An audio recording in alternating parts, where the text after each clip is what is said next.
to face a lot of resistance. And hence you see such moves. Unfortunately, I do not see him even succeeding in holding a few more, a series of such conventions or meetings or interaction with the public, because people still have a lot of questions.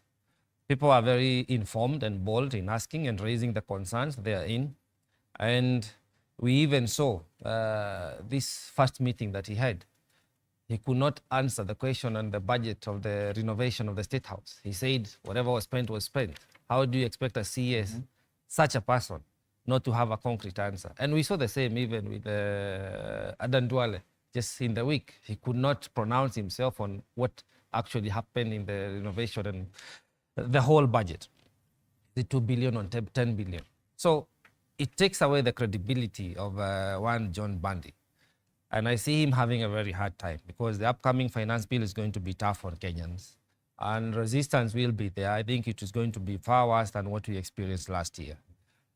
It would have been nice if only we had an actively listening regime that seeks to influence Kenyans and persuade Kenyans so that we can all work together, because we pay taxes and then they should render services. But you find there is a shorthand on how tax collection is done. You hear there is lack of compliance, and some of these companies that are not really complying with tax payment and submission are associated with people who are in government. Then on the other hand, you see low quality of service provision to Kenyans. That's a deficit. It's not even about how much money we collect and how much donation we get and how much supplementary budget we get into later in the. It's not about that. It's about, are we as Kenyans satisfied by the kind of public policy we are receiving, the services we are receiving? Kenyans are not. So Bundy now is in a catch-22 position whereby he has to convince people to remain hopeful. He's riding on hope. And Arnold said hope is not a strategy.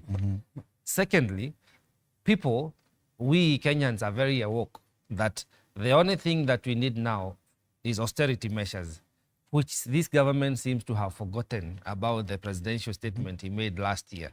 Because that would, one, cut the budget, that two, would win the confidence or a bit of hope from Kenyans that yes, indeed, there could be better days that lie ahead. So I think I'm keen to see how Mbadi plays this out. Yes. And it's only a few months anyway, but I'm not very hopeful. You're not convinced with this? No.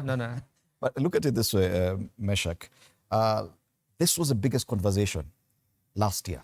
Kenyans got to understand the budget-making process a little bit better.